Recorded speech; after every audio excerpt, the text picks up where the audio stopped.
Welcome to the Earthworks podcast, where our team will share the jargon of carbon from many of our turf friends from the past 30 years.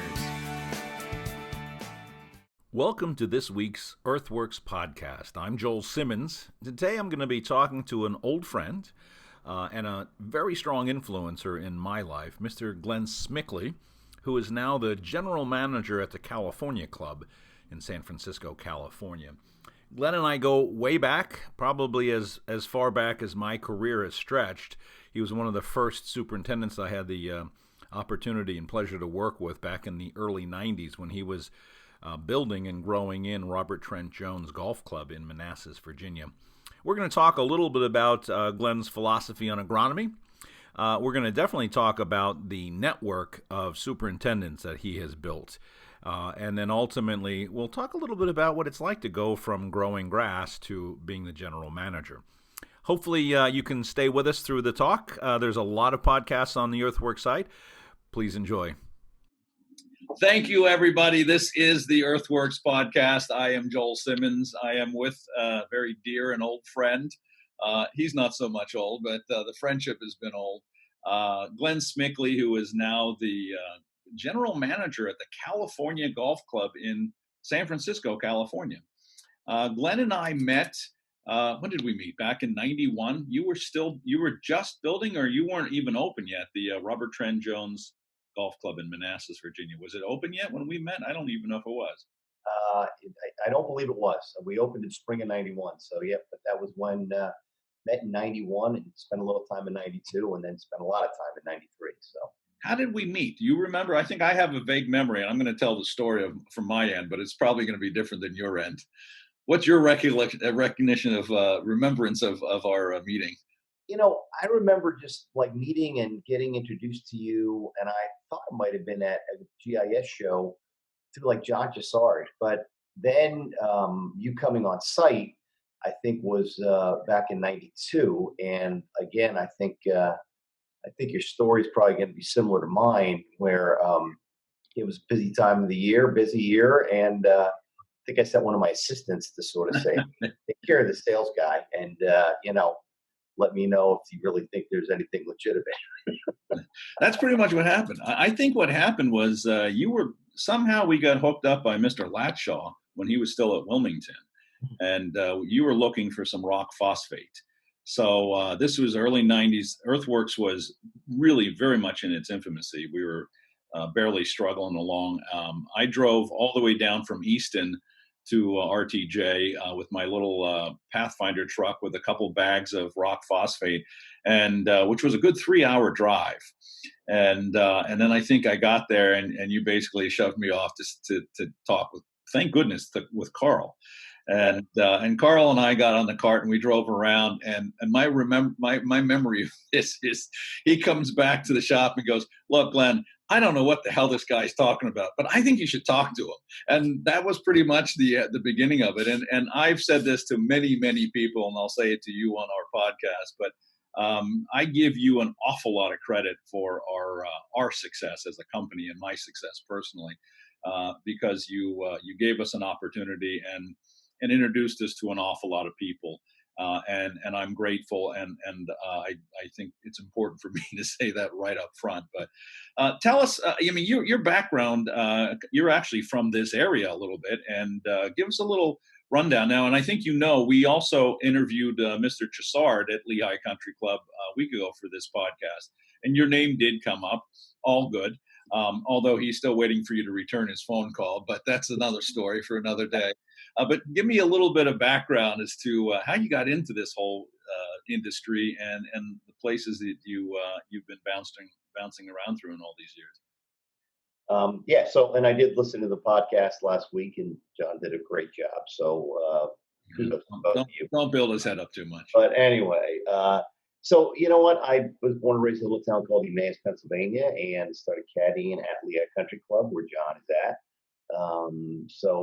I went to, I worked every aspect. I caddied, I worked in the grounds crew, I worked in the golf shop, and I waited in a bus table. So I sort of was jack of all trades. And every time I switched departments, I wanted to be a golf pro, and then I wanted to be a GM, and then I wanted to be a golf course superintendent.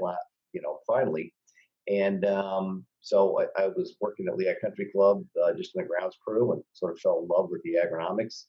But I was going to school for business at Penn State, and I'm just like, I get through a couple semesters and I'm struggling. I'm like, what am I doing this for? So I was still working on the golf course and I loved it, and wanted to try to get my degree in agronomy. So I tried to transfer to Penn State at main campus, but my grades weren't quite good enough. So I couldn't do that.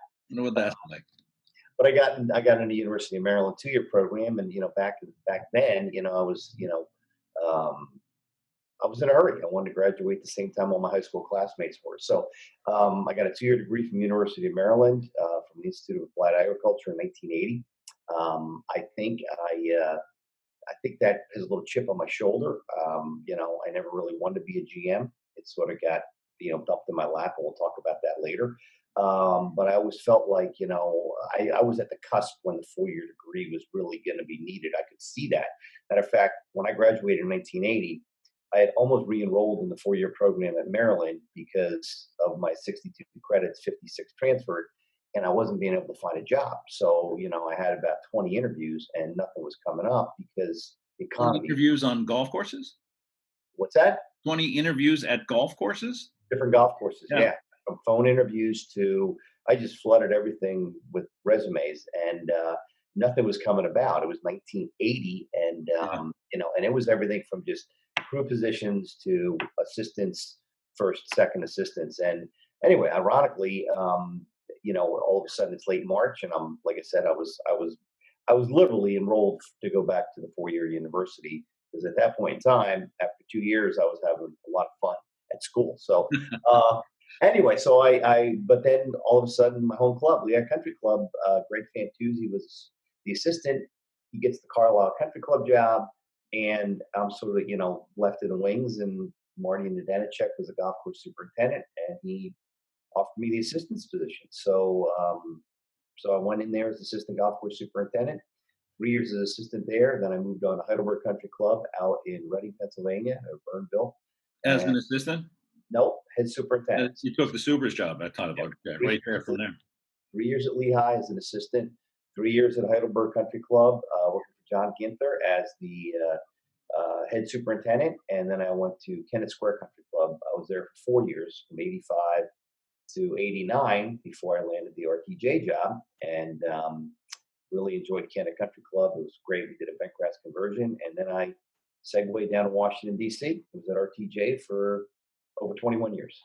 So the rumor is, with you moving down to Manassas, Virginia, here's this kid from Pennsylvania coming down, and he's made the decision that he's going wall-to-wall bentgrass. First of all, how did that go? How did that happen? And who would do that in the Mid-Atlantic? And how did that go over? What was the reaction you got from friends and neighbors in the in that Mid-Atlantic region when you started talking about going wall-to-wall bent? It wasn't exactly embraced by the other superintendents. So, I mean, I didn't, I came into the area not intending to sort of be a rebel, and I don't consider myself one, but we were the first all bentgrass golf course in the Washington, D.C. area. So as we were starting to grow it in 1989, and I kid around, the interview process was quite unique. Interviewing with Robert Trent Jones Sr.'s guys, including a professor from Michigan State, Dr. Ken Payne. So as I'm going through the dissertation of why I thought bentgrass would work, unbeknownst to me, all the other guys they were interviewing were telling them they're nuts. I mean, that it's been tried before in DC and bentgrass won't work. But I didn't know. But Mr. Jones Sr. Had some really good friends in the USGA, including Bill Benjafield, who just passed away yesterday, I believe. I just heard. But they were all saying, to build a championship golf course, you need to do bentgrass, and with the modern technology, bentgrass could work. So I kid around that I got the job by default, because as I went into the interview process, I was the only guy stupid enough to think bentgrass would work in the Mid-Atlantic. So, my peers were all saying, congressionalists tried it, and so is Burning Tree, and they failed. And you know what? There's no way. Why do you think you're going to make it work? And I just came off of 4 years at Kennett Country Club, 2 of the hottest years on record in Philadelphia, and I was doing a bentgrass over ryegrass conversion. and the bent just ran rampant over the ryegrass. So I had only grown bent grass my whole life. Lehigh Country Club was an all bent grass golf course. So I just, like I said, I was dumb enough to think it would work with the modern mowing equipment and the modern aerification equipment. And you know what? Lucky 30 years later, I don't know, you probably got 25 or 30. Most of the clubs, there's hardly any ryegrass clubs anymore in DC. They've all segued to bentgrass. So, Was there anybody on that interviewing team that was really gung ho against the bentgrass? Were you getting a lot of pushback from the membership? no. So again, Ownership? we had no members. Right. But again, I remember the interview like it was yesterday. And, as I'm going through my bentgrass growing philosophy, which looking back at it now was pretty green and young. But what I was having success with, I didn't know if Ken Payne was agreeing with me or disagreeing with me or just thought, yeah, I was just full of whatever. But obviously, I think they believed in what I believed in, which was, the way I was having success growing bentgrass in Philadelphia. So, no, I think, matter of fact, I think they were really looking, and I've come to find out the three finalists for the job were all certified golf course superintendents. I was the only one with bentgrass experience, and I came to find out the other two guys. One was trying to talk him into considering zoysia, the other was trying to talk him into considering ryegrass. So I was the only one, again, who was really committed to bentgrass. So they were already kind of decided that they wanted to be bentgrass, and you just happened to fit that. You were the square peg for their square hole. Correct. On that thing. So it worked out well, obviously. Talk about Robert Trent Jones. I mean, needless to say, it's been, your legacy, and you spent, you built it. It was really your project. Anybody that's been on that property will admit that it's one of the best golf courses going. Talk about the design and the build out of that property and all the work that you guys did when you were building it, and the concept of the design work. I mean, it's such a spectacular piece of property.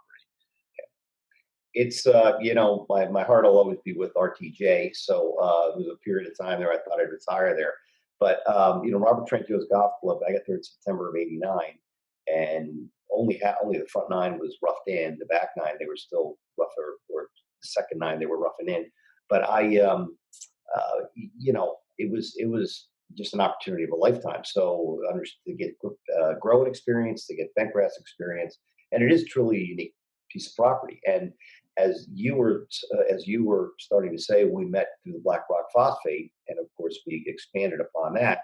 But I know when I first got to RTJ, and it was 1990, we started looking at our soils, and I knew something was funky because as we were growing in, I mean, I've never seen soils that stick to your shoes like this. I mean, you'd have 2 inches of mud on the bottom of the shoes, and it turns out our soils were way out of whack. So I was using Tony Keene and Brookside Labs at the time, and I never could quite understand because up at Lehigh we were on limestone based stuff or soils, and we were trying to change the pH with sulfur, and we could never move the pH. So as I started getting to Brookside and talking about base saturation and how some of this base saturation works, and if you can get your calcium, magnesium, potassium in balance, pHs take care of themselves.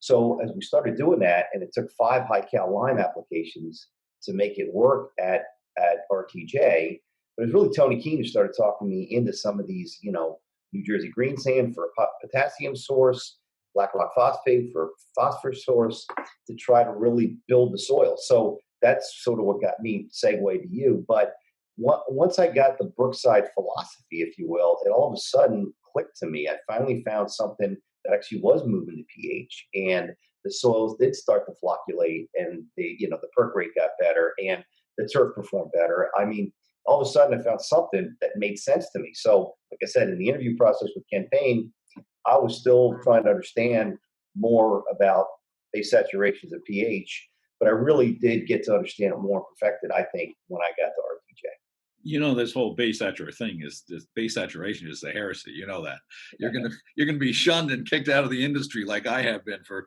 33 years. And it can't possibly work. Just worry about pH and put down ammonium sulfate, and you'll be good. So you were high magnesium. So when you got there, before I even saw that soil profile, you were already going down the road that we started talking about as well. We continue to talk about, and you had already started to push out some of the magnesium and flocculate the soils. I mean, that's classic balancing the soil kind of a mentality.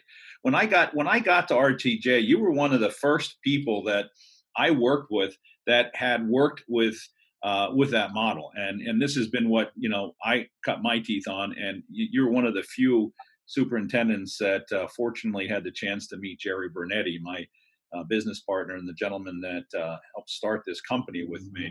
And he taught me this whole model. And then I get down to you, and you're already living it and already seen the changes. I mean, by the time I got there in the early 90s, you had pretty much already made those changes, right? I mean, we were already down, you were already down that road pretty far, which is kind of interesting.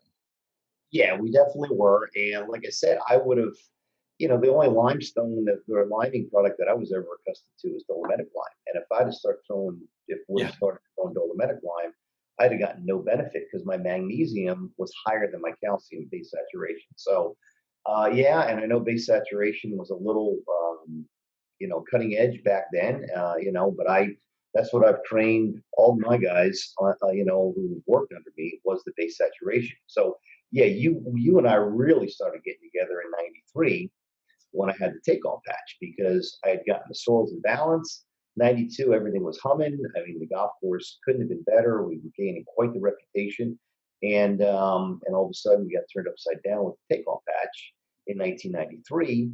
A disease that supposedly wasn't in the Mid Atlantic, that it was a Northwest disease, not a Mid Atlantic disease. So finally, after 22 days, Bruce Clark diagnosed it for me from Rutgers with a DNA probe, and we found a management strategy. But I started really getting together with you because every other guy that came in that I was asking for help, just what kind of an idiot are you? Why would you put lime on a bent grass golf course? Of course, I mean, this guy, so you were the only guy who didn't call me an idiot. Matter of fact, you said, you really did a good job building this stuff. You've got great chemical balance, but you're lacking in biology. Your bad bugs are outnumbering your good bugs. Yeah. So that's when you and I started to really work on building biology in soils.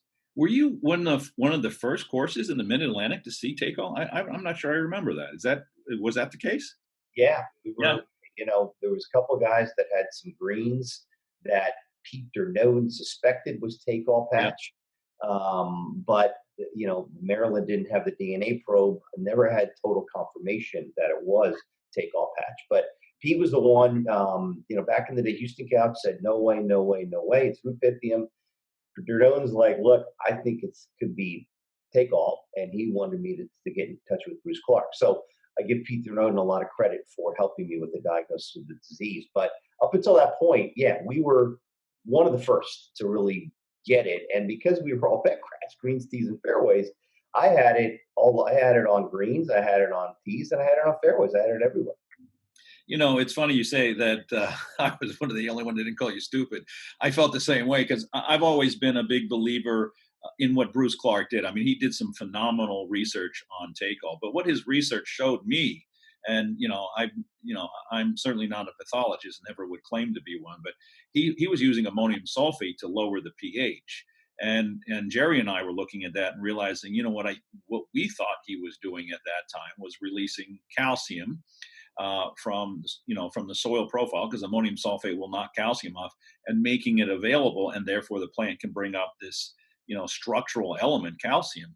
And I remember, and because of the conversation with you, I talked to a number of agronomists, but I talked to Neil Kinsey in particular about this idea to just see if I was completely nuts. And we talked about it. And he says, no, Joel, calcium will definitely be knocked off with ammonium sulfate. It would become theoretically available to the plant. Plant could be strengthened, and obviously a nutrition approach to disease makes some sense. And as we were hanging up, he said, by the way, don't forget that ammonium sulfate also knocks off manganese. So as we know now, a very common practice in take-all work is to make sure that manganese levels are up. I will still contend that keeping calcium soluble, which is what you did by balancing your soils, was moving you in the right direction. And and you went down this road, and you correct me if I'm wrong, but basically you had 1 year of take-all and it was gone. Correct. We 93, and it was quite the battle. Yeah. We went 22 days before we got it diagnosed. But by that fall, we were sort of up and cruising again. And again, you and I really started getting involved with building the biology. But I know the other thing, you weren't just like, well, you can't use ammonium sulfate, because I remember seeing a study from over in Scotland and Ireland that how good 3 apps of ammonium sulfate in the fall, late fall, is for trying the prevention of that. So, you were open-minded to say, yeah, keep using the ammonium sulfate. But like you said, we were finding out other ways to try to put the calcium back in, as well as the manganese. But so yeah, so behind the scenes, I get over this take-all patch, and everybody, including Bruce Clark and Peter Noden, are you're going to battle this for another 3 to 5 years. I mean, just don't think you're not. So, and How'd back that then, make you feel? yeah, right. It's that well. I Great, was great. Thanks, Bruce. I was already apprehensive, and then in January, there's rumors that they're going to have the first President's Cup at RTJ, and in March they announced they're going to have the first President's Cup at RTJ, not in '96, not in '98, not in 2000, in 1994, the same year. So here I am. I just got done battling this disease in '93. I'm going to battle it for 3 to 5 more years. I'm going to have bad turf years, and all of a sudden, I get announced that we're going to be on worldwide television in September. So you want to talk about being a little apprehensive, a little nervous? Absolutely, I was. And look, back then you didn't have the heritage type fungicides that took care. There were real silver bullets on take-all patch. I mean, the only thing that really, and it wasn't labeled for it, was some of the mercury-based stuff, the PMAS. And I wasn't spraying that for snow mold at the time, but it was there was not a lot of tools in the toolbox to take care of take-all patch. So let's put it that way. So I worked on the biology that we started in mid '93, and I was putting down some places 60 pounds per thousand of your 545 to try to build that biology. I mean, the truckloads were coming in of that 545 like nobody's business. Into sand constructed greens. Correct. Into Right. sand constructed greens and our fairways and tees. And then we did the ammonium sulfate in the fall. I did some PMAS for snow mold, but you know what? We didn't have one inkling of take-all patch after that. I never had even, and some of the reconstruction we did there, we started using your method with our own sort of modified Renovate Plus kind of thing into this straight sand. But lo and behold, '94 was one of the best turf years I had, and we came through that summer with flying colors. And like I said, not one indication or slight suspicion of take-all patch. I mean, there wasn't even a lot of information on take-all patch back then. I mean, I mean, other than what Bruce was doing at Rutgers, was there really anybody talking or really understood, the whole life cycle of take-all patch?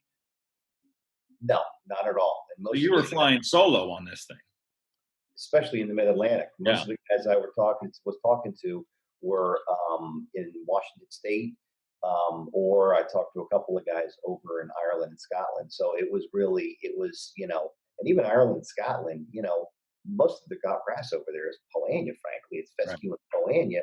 So there wasn't, it was very, very brand new. And, the research we did know from Clark that it was a soil-borne pathogen. Yeah. I'm going to say this just for those supers that might not be completely aware of how god awful the Mid-Atlantic is right now. June, July, and August. In fact, it's going to be 90 degrees today. If you're watching or listening to any of the social media, responses we're going on about right now, they're hitting the wall as we speak. So the Mid-Atlantic, I think arguably is the worst place to grow grass in the free world because of the incredible temperatures, but more importantly, because of the humidity. I think there's always an argument between that market that's in the St. Louis area and the Mid-Atlantic. But the difference is that most of the grass in the St. Louis area is warm season grasses. You guys were now pioneering these cool season grasses in the Mid-Atlantic, just magnifying that whole incredible disease environment. But you mentioned the President's Cup. Let's talk a little bit about that, because you hosted 3 President's Cups while you were at RTJ, 2 or 3. I did 4. I did 2 Oh, as superintendent, and I did 2 as GM. There So was more. I apologize. I have the one president's. I think it was the first one. I have a framed picture of it on my wall here in my office. I display quite proudly. But yeah, talk about that. I mean, I remember that first one because I actually came to that. That was my first golf experience, professional event experience. But talk a little bit about getting your first go around with a major tournament like that, especially after what you were going through.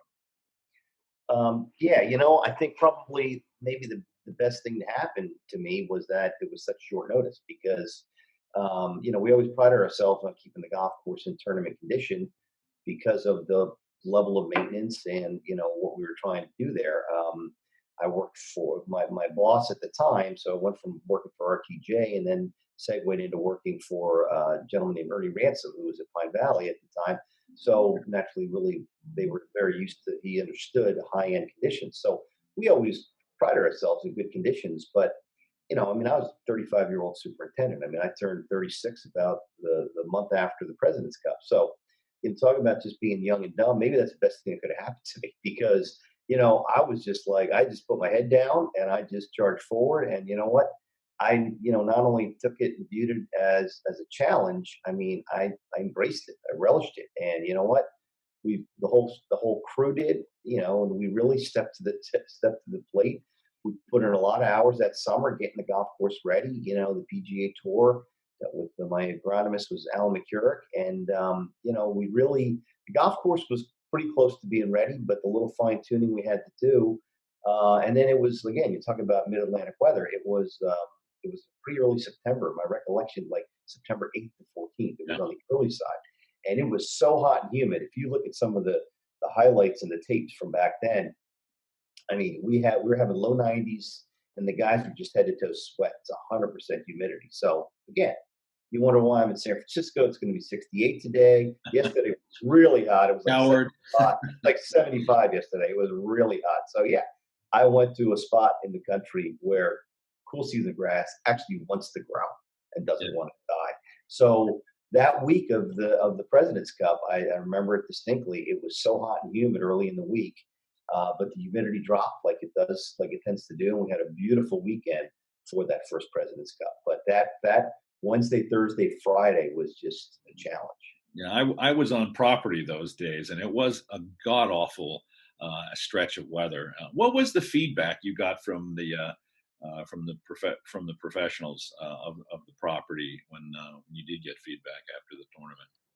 It's probably one of the more disappointing things in my career because I really did think after we got it grown in. I remember Mr. Jones Sr., who naturally was very biased towards the club, saying, how does it feel to be superintendent of one of the greatest clubs in the world?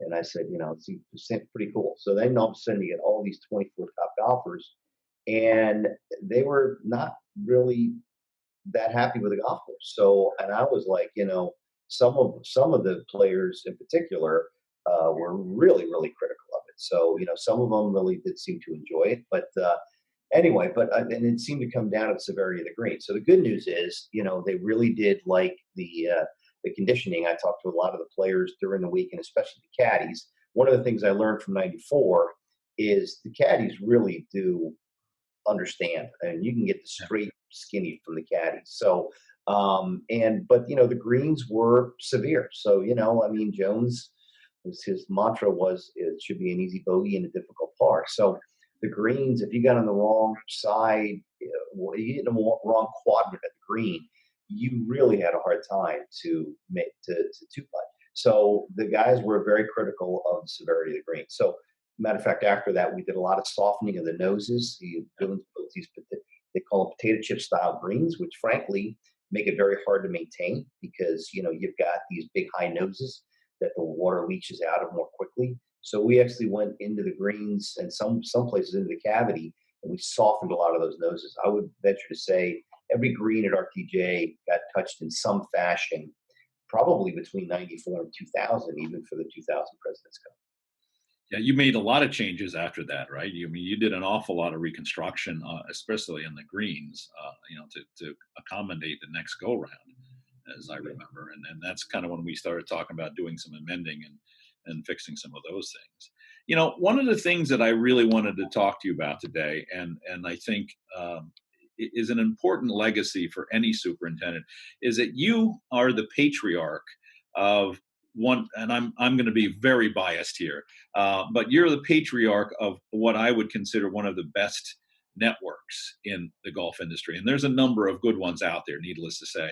And I say this to any superintendent: one of the greatest things you can do is build a legacy of teaching your assistants to be better and moving them down the road. And unfortunately, too many people don't do that. But you have built probably one of the strongest overall networks. And the one thing I've always said about what you did with your network, and we can throw some names out here in a minute, but what you did with your network was you really instilled in all of these guys the passion of your agronomic philosophy, balancing the soil, biological soil management, understanding that it's not just cut and dry NP and K and pH. But how would you talk about that to a young superintendent in terms of advancing your staff down the road? And let's talk a little bit about, after that, let's talk a little bit about some of the guys that are your proteges that are out there building some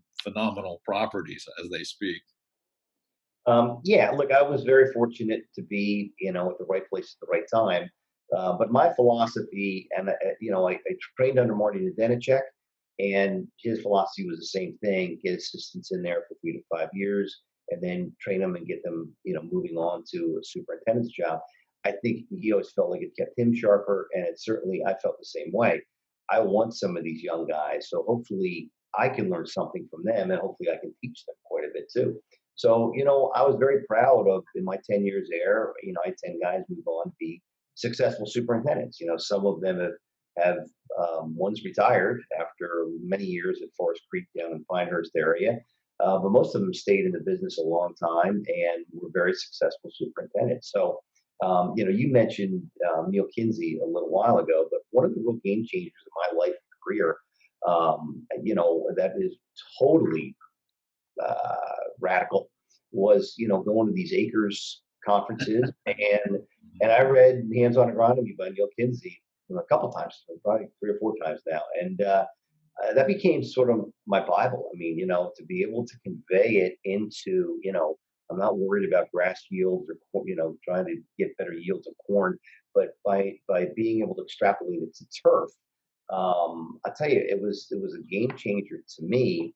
And that's basically, maybe my early guys and Bill Patton and Bob Wren, didn't really get all that kind of, base saturation. They got the base saturation philosophy, but really the Kinsey stuff, I think I read that book in '93 the first time. And just trying to build sustainable soils and less fertility. And, I know we haven't talked about this yet, but I remember after I got done using all the 5-foot-5 and really building the biology, there was a couple years, I remember 2 years in a row, I'm going to say it was 97, 98, great turf years for us, might have been 98, 99. And we put down less than a pound of N on our greens. And, like again, it's not good salesmanship for you. No, it really wasn't good for me at all. And 95% of it was soluble fertilizer. I was sort of a ammonium sulfate spring and fall and urea in the summer, but we built the sustainability and the biology. And I know a lot of guys were like, oh crap, there's no way you're putting less than a pound of N down. And look, I didn't, I'd get to the end of the year. We were on 800-acre drinking water reservoir, as I know you're well aware of. It's now 900 acres. But we had to submit our pesticide schedule and fertility schedule for the coming year and look back at the year before. So I didn't even know how much N we put down. I just we did it. If it felt good, we did it. But when we got to the end of the year, that was my assistant's job every year in like December to look back at it and then to forecast in the future. And I was frankly stunned that we were at like 0.96 one year and then 0.98 the other year, something like that. So, but you know what? It ended up, it worked for me. But like I said, the whole agronomic philosophy of Kinsey is what and yourself, the sustainability and, the base saturation is what most of my guys are trained on. And now, I'm proud that Scott Furlong's been at RTJ. I took over as GM in late '99. And Scott was my assistant at the time, and Scott's been there ever since. And got people like Marlon Ewing's been forever at Old South, and And then Pete Went, who worked for me during the '96 President's Cup. Petey went on to build and grow in Kinloch, and Oh, Bentgrass down in Richmond, Virginia, unheard of. that was completely insane. Took your model and went even further south. You obviously taught him something strange and weird, but he made it, and it was stunning. It was. Yeah, he did a great job at Kinloch, and I used to always say in DC, it's not if it's going to get to be 90, it's when and for how long. Well, in Richmond, it's not if it's going to get to be 100, it's for most of the summer. Exactly. So you talked about biological soil. We talked a little bit about biological soil management when we talked with John Chassard. But we as a company, Jerry and I were not really aware of how low you guys could actually get, and you taught us that. You and John and Tom Briner and all these folks that we were working with closely back in the '90s. That wasn't really in the plan. Obviously, we were a business, but we loved the fact that you were able to run. And obviously, with the model of biological soil management, you're letting the microbiology do the work. So you were able to cut back, and you weren't pushing a lot of soluble N and building thatch. And what I remember very early on with both you and with Pete down at Kinloch was when I looked at those profiles of the greens, you had this beautiful profile of humus that you could literally just crumble through your fingers. It was not thatch. And we've been having these conversations recently with superintendents all across the country. The difference between good organic matter and not so good organic matter, and you guys taught us that the difference is really the digestion process, and you taught it to your guys, and you lived with it, and I don't know if it was something that you fell into or we fell into together, but you certainly lived it for a long time, and it clearly was pretty successful for you. Absolutely. And like I said, I would just be candid that did sort of fall into it. It made sense to me, getting the soils chemically balanced, but then trying to work biology. And again, just to keep it simple and make life easier, the less inputs you have to have, because that was the other thing. We got into a couple of years where there was one year in particular, we only did like 4 fungicide sprays on the fairways that I never thought could have been done. Now, it was a fairly docile summer for DC standards. But, I just, I was almost starting to think maybe we could go like, all organic or no pesticides at one point. You can't do that in Washington, D.C. Too many, it's the insects, it's fungicide, it's the capital of the world for pathogens. Yeah. So, but we got away with stuff that I never thought we'd be able to. We stopped spraying for Pythium. We used to even got down to where we only sprayed swales, but we didn't have to spray anything for Pythium. So no, I was, it was a little bit by accident, but we accomplished way more as far as less inputs than more inputs than I ever even possibly imagined. One of my favorite Glenn Smickley stories is the time I pulled in, and I don't know, you were on the cart with somebody and driving around, and like a cowboy, you had in your holster a spray bottle of hydrogen peroxide, and you were out shooting something, and I don't know what it was, and I'm like, oh boy, what have we done here? This is going to get ugly, but I think you were just taking care of a couple of cute things. But yeah, we talk about this a lot. Nobody's trying to be an organic golf course. All we're trying to do is just let Mother Nature be our friends. But let's get back to this conversation of this team that you have really fathered. You mentioned some of these names. Pete Went, Stephen Britton. Obviously Scott Furlong. We actually interviewed one of Pete's assistants, Josh Saunders, who I'm not sure Josh ever worked for you directly or at RTJ, but he certainly was a protege of Pete's, and therefore part of this, what we're calling the RTJ family. But there's an awful lot of guys. How do you teach a young superintendent 2 things to build that kind of a legacy? But more importantly, you always had a staff that was very hardworking, very loyal. Committed to the projects. I think that's one of the hardest things to teach. And I know in the years that I spent at Rutgers, it was impossible to have that conversation in earnest. But certainly with your experience, what do you say to a young superintendent when he's starting to build his staff as to how to build that level of culture that has perpetuated, that RTJ family for so long? Well, I've always been a big lead by example. So, like I said, I didn't mind even getting out there showing guys what to do, how to do it. But I think, to me, why does one coach go 3-13 with a football team, and another guy comes in with the same personnel and goes 13-3? So I think it's a lot of I think it's being a good coach is a lot of it. The other fortunate thing we had at RTJ was a board that supported an intern program. So we had such a solid intern program that I would only take the cream of the crop of my interns, and I had some bad interns. Okay, so I would only take the cream of the crop with the interns, and Scotty has perpetuated that since. And Yeah, I know very he's done effectively. the same thing. Yeah, so it was fortunate. So I basically only got what I consider to be my 3, 4, and 5 hitters and made them my assistants. So when we did start to train them, and like I said, I'm an open book. I wanted to. I explained to them, everything from our pesticide strategy to our fertility strategy to the management strategy. I'm a very even keel guy. I don't lose my cool. I don't like people who do. Matter of fact, if I had assistants who did, I always had to talk with them. If I feel like I'm close to it, I'll count to three. And, I just don't, I'm not a screamer. I don't like that way of management. So I felt like my way of coaching guys was a very holistic approach, not just the agronomics that frankly, to me, it's about 10% of the job, but the politics, the management side, the team building, and again, the coaching. I mean, why some coaches have guys that'll walk through fire and other guys, they get the most talented guys there, and you know what? They're just mailing it in. So, I wish I could say that there was like an exact formula the way it works, Yeah, but never um, is. you know, I couldn't be more proud of not just the 10 guys I put out, but if you look at the how the tree has grown, and I just happened to be the guy that was the right guy at the right time. But if you look at the guys that Pete Wynn has put out, and now Stephen Britton and Billy Patton from down in the Carolinas. I mean, there's a lot of guys that have been put out under this umbrella and that have been very, very successful golf course superintendents, which is always what I was.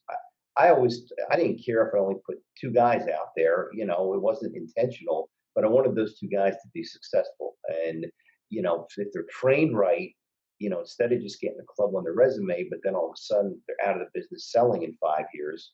I wanted guys that really understood it, that got it. So when I called and said, yeah, this guy worked for me for 5 years, he will do a great job for you. And again, I had 10 guys, and, you're going to have your cleanup hitters that really could do well, I think, at any job. But I have other guys that maybe we did a little better at, lesser clubs or at public facilities, or, maybe because they didn't have the political savvy they should. But I was always very candid in telling him that. And one of the hardest ones I had, one of the ones I'm most proud of, is Cale Bigelow. And I know when Yeah, Cale was working for me, yeah, Cale, he was a pretty anal guy, and he was superintendent. Man, there's a lot of gray, and he was a black and white guy. And I just remember having a talk with him, saying, "Man, I would, you're going to struggle as superintendent. You're going to drive yourself crazy. I would look at, going into the academic side. I would look at, maybe trying to be a regional guy for pesticide company, whatever." It was one of the hardest discussions I had because he really wanted to be a superintendent. Well, segue now 20 years later, he's been the director of agronomy at Purdue yeah. University for the last, I don't know, 18 years or 20 years or 15 Incredibly years. successful, great respect, doing a phenomenal job. I tell a story of Gale, and I'm sure I won't step on his tails on this, but I remember coming around with him. I had just come from a beach, and I had a metal can, and I was putting soil samples in there, and he basically jumped ugly on me for putting soil samples into a metal bucket and then putting them into a bag because the metal can transpose mineral, and he was right. I was, but I was kind of taken by it. I tell that story, and he's heard me tell that story. But it is your tree it continues to grow. I mean, I think of people like Ryan Severett at Woodmont now, and he's starting to send out new guys, and it's just a phenomenal growth. But I've always said that the guys that came from under your tree were always great day-to-day superintendents. I'd put them up against anybody if it was my club to grow grass, quality grass, not just to set up for a tournament, but to really truly grow grass. every one of these guys, every one of them to a T, is really a great day-to-day, hardworking, strong agronomic focused superintendent, and it's something to be incredibly proud of. And I think it's imperative for a good superintendent to understand that these guys need to learn, and then they need to fly. They need to get out, and you did it as well as anybody's ever done it. And I know you're proud of it, and I think the guys under you continue to be proud of that as well. So I obviously commend you for that. Let's talk a little bit about. So now you're no longer growing grass. Your first gig in the big house was at RTJ. What's the transition like from growing grass to now managing the property and being the general manager at a club like Robert Trent Jones and now the California I'm going to say this seriously. I've never gotten the business to be a GM. I still don't know if I want to be a GM, but by the same token, at RTJ, we went through 6 GMs in 10 years, and it was challenging to say the least. But RTJ sort of kept its focus because I think you had 2 really dedicated professionals in myself as superintendent for 10 years, Jim Euthing to start with as head pro, and then Kerry Shore. So we're a golf club. So, you got your golf operations and you got the maintenance operations going. It's sort of the GMs coming in and out. They were more F&B guys. But after 6 and 10 years, when they came to me, I had Scott Furlong in place, and I won't get into too much detail. It was one of the harder management decisions I had to make in promoting Scott, because I had a really good guy in Marlon Ewing, who was the first assistant. But I was worried about the political side of it for Marlon. So, agronomically, Marlon and Scott were about equal. And Marlon's gone on to have a great career at Old South. Yeah. And I knew he was going to be a really good superintendent. Just didn't want to set him up for failure, frankly. So it was a hard management decision for me to be able to make. But when I was sitting there in late '99, and they approached me about becoming GM, I finally, I had finished coaching my son. My kids were not getting older, but they were at least to the point where I'm like, I could really sink my teeth into it, because I'm not the kind of guy that's going to mail it in. If I'm going to do it, I'm going to do it right. So, I segued into being GM thinking, we're a golf club, and if I can help make Scott's life easier, I will do that. So I took it on an interim basis the first year, took it December of '99. We knew we had President's Cup coming in October. I tried to tell the board I would be a better asset to them on the golf course hosting the President's Cup than in the clubhouse. But once I got up there, it was just a disaster. There was so many personnel issues. I can't even get into them, but I had to make so many changes before the President's Cup that I would have thought 90% of my time was on the golf course that year. Thank God Scotty was in place. Again, Marlon was his assistant too, so 2 really strong guys down there. And Scotty knocked it out of the park, because I was 95% in the clubhouse trying to clean up on aisle 7. And but Scott, he took the ball, he ran with it, and 2000 was a great President's Cup we had in October that year. It was. And that convinced me that I was going to stay permanently, because A, I knew I had the right guy in place, and B, I really felt that there was a lot that needed to be accomplished that I could help RTJ with. And it's not for everybody, it's not for every superintendent, but I think I got the personality. And I was always one of those guys who wanted to see the entire financial statement, not just my department. I always sort of wanted to know what else was going on, what was going on in the locker room, what was going on. Just not that I wanted to get my fingers in it, but just in case an opportunity like this would ever come up. So, like I said, right now, I say a kid around that I won't. This year will be, or that I don't know if I want to be a GM. This year will be the cusp of me having my 21st year as a GM after spending 20 years as an assistant or golf course superintendent. So it's hard to believe that it's 21 years. How could that happen? We're only 34 years old, you and I. Yeah. Doesn't make any sense at all. That's impossible. I don't buy any of that. What do you tell? I don't think it's an easy transition for a superintendent to be a GM. You don't see a lot of successful general managers coming out of your ranks. How do you tell us, when I'm sure many superintendents have come to you and said, hey, I'm entertaining this. What do you tell them? What do you say to a guy that might entertain that job? I try to make them think really long and hard about it because it really is, now all of a sudden you're the focal point of the club. And although superintendents' tenures average is not great, GM's is even worse. I've heard it's like down to less than 4 years. So, and I'm not one of those, 2 to 5 year guys and out. I look 20. I know I was 3 years at Lehigh and then 3 years at Heidelberg and then 4 years at Kennett. But once I got to RTJ, I thought I'd retire there. So I was there for over 21 years, and now I've been here 8. And I do hope to retire here. That's my plan. But I really try to sort of downplay it. By the same token, there's guys like Pat Finlan and Jeff Fry that have been superintendents, and my opinion is, for the right guy, it's going to become more prevalent because 50 years ago, the only guy with a college education was coming out of these hotel and hospitality avenues. So those were the guys that became, the best tractor operator became soup, the best player became pro. Well, now you got all these guys coming out. Everybody's got at least 2 year degree. Most guys have got 4 year degrees. Some guys have master's degrees. Yeah. So I think you're going to see, and you're starting to see more superintendents and pros becoming GMs, because even at country clubs, 90% of it is the golf. I mean, you take the golf course away, and it just becomes a pool and tennis club. It's not going to survive very long. So the golf side of it has become so important that, again, to me, when I'm at a club here like I was at RTJ, the F&B it's just a more controlled environment. I just think it's more simple. And, you can, I'm a good, again, team builder. I get the right F&B guy. I get the right chef.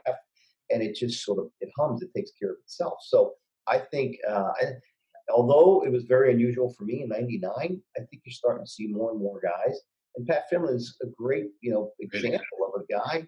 He was not only a GM, he's a GM of a $50+ million operation at Olympic. I mean, that's pretty incredible and a success story for a superintendent becoming a GM.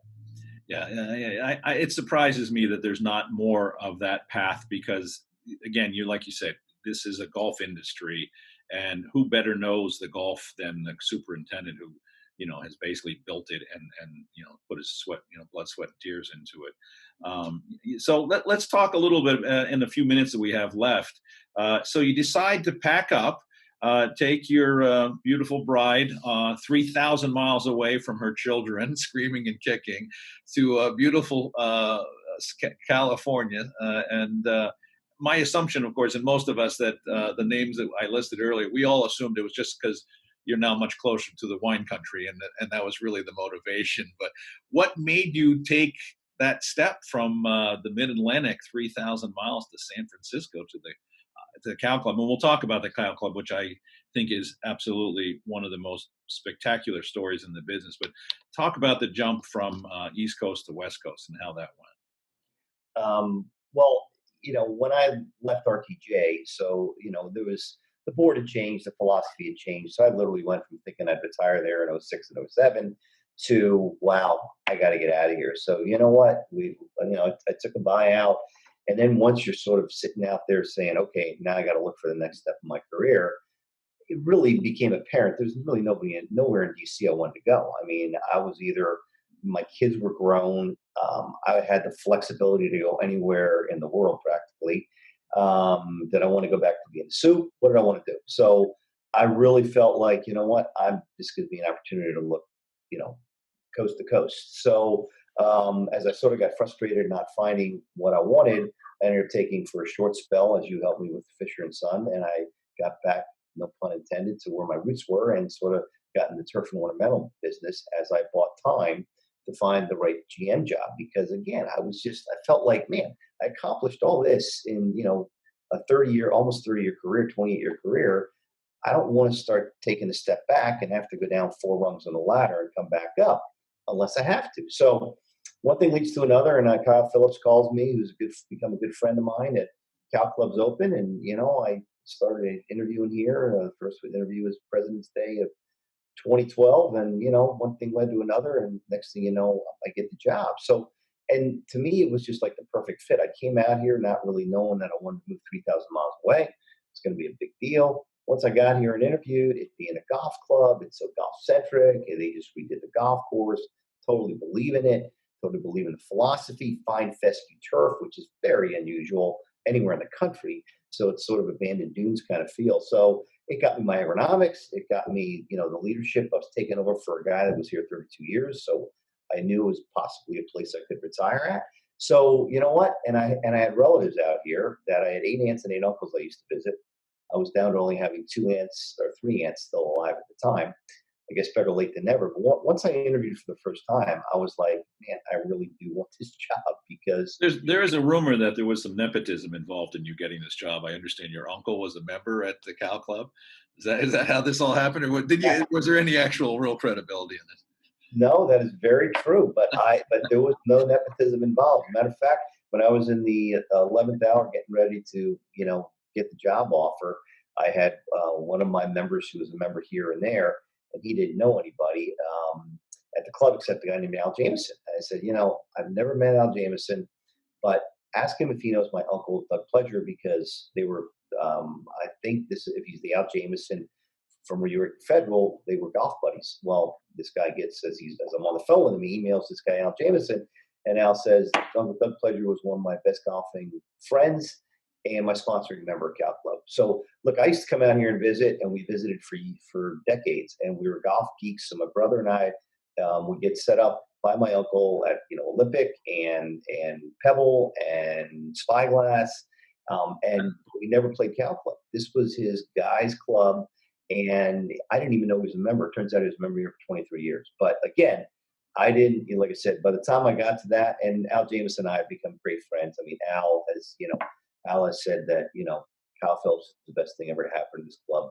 But Did you get to Cal Club prior to the construction, or was it already done when you got there? It was already done. So the first time I saw this property was in '06. Kyle Phillips was like, hey, I just got the contract. I happened to be out visiting my relatives.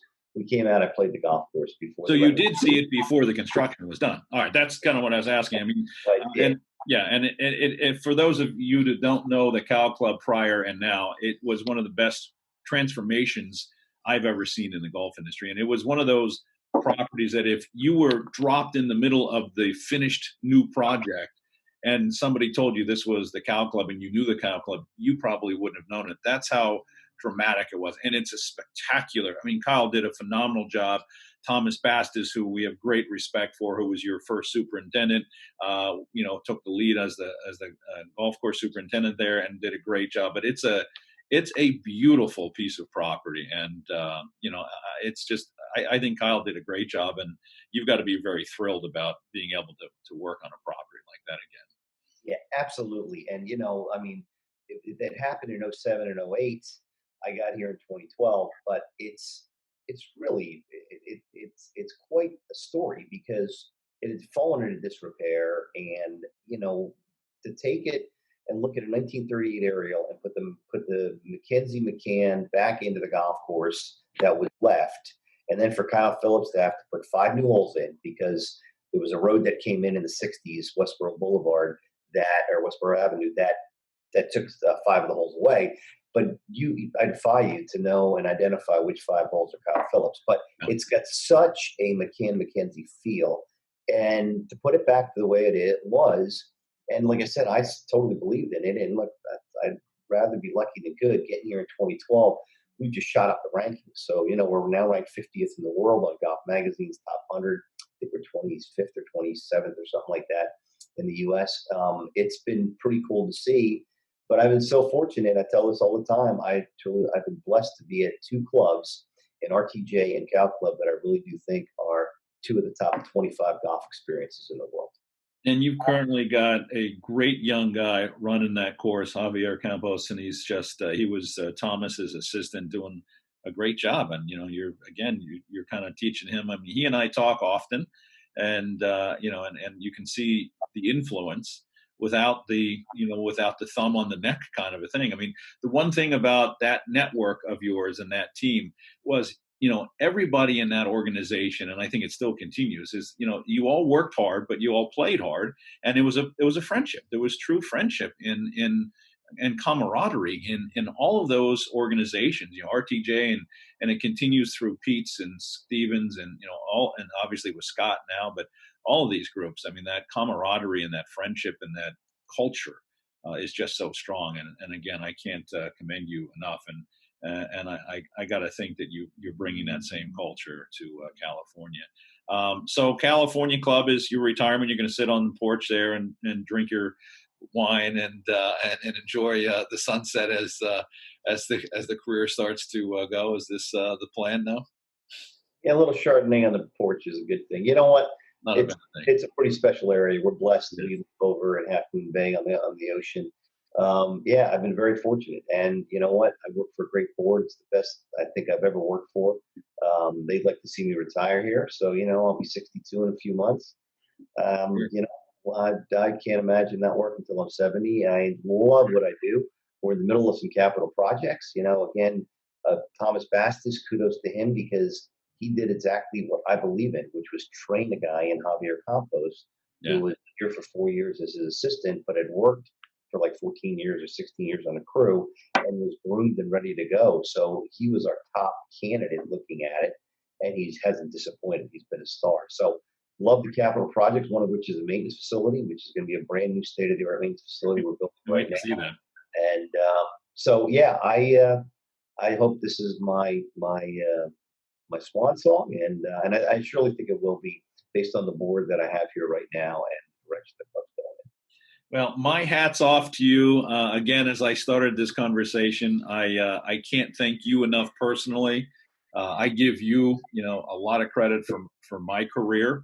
That has been longer than I ever expected to be after the start that we had, and hopefully continues. I don't see retirement as any viable option. I think you just sit around and things just fall apart. At least that we're moving until let's stay until 70 and hang out, and we'll keep having a glass of wine every once in a while when we get together. But I want to thank you for your time, for all your support over these years, your friendship.